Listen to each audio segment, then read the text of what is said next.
Hey guys, ito yung Raider natin. Napakadumi guys. Ay, sucks din. Stock, all stock.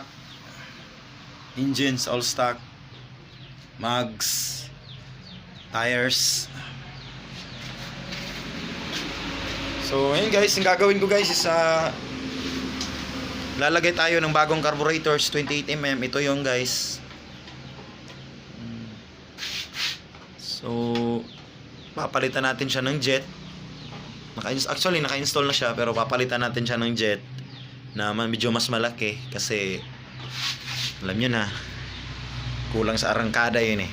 Stuck kasi yung jet niya. So, stay tuned guys. Right guys, ngayon is natanggal ko na yung plunger ng ating carb. So gagawin ko ngayon guys, tatanggalin ko tong carb sa loob para mapalitan na natin ng bagong jet.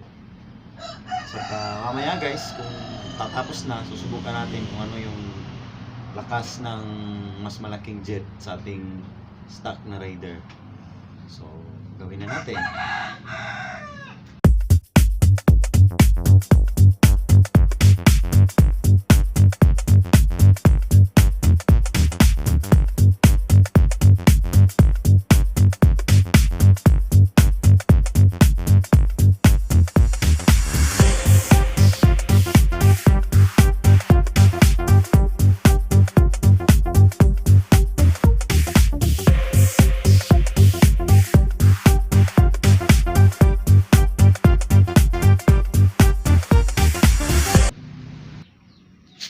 So ito na guys, ito na yung carburetor natin. So ang gagawin ko ngayon guys is tatanggalin ko tong dito, dalawang bolt nya, tsaka papalitan na natin ng jet.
Guys, tapos na natin siyang palitan ng jet. So, babalik na natin.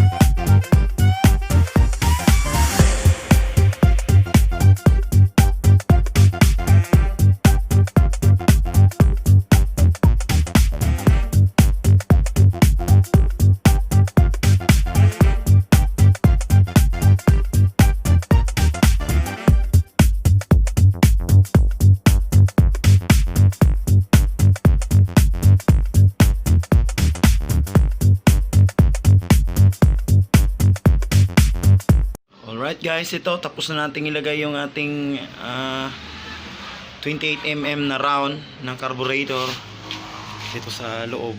Para masilip guys. Ayan. So, pasensya na kayo guys. Napakadumi ng ating Raider. Mag-New Year para naman.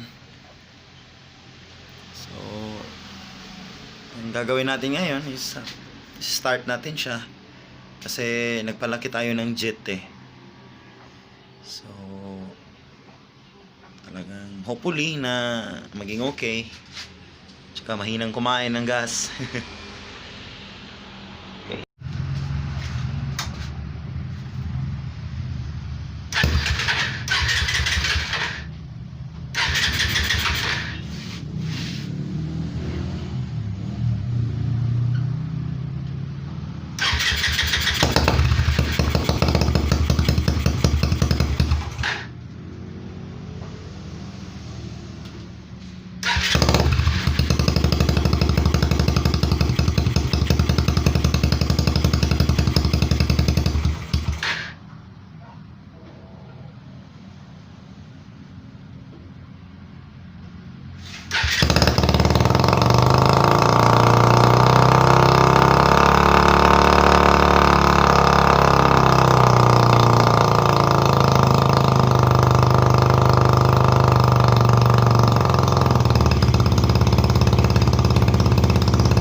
Alright guys, maraming salamat sa nag-subscribe sa atin kahit konti lang. Merry Christmas and Happy New Year sa lahat. This is Mio King 22 and yun, bago ang lahat, gusto ko palang i-shoutout yung kaibigan natin ng taga Bermudez, Tagum City, si Ayan Gabriel Lusurata Navarro. Ang taas naman ang pangalan mo, pre.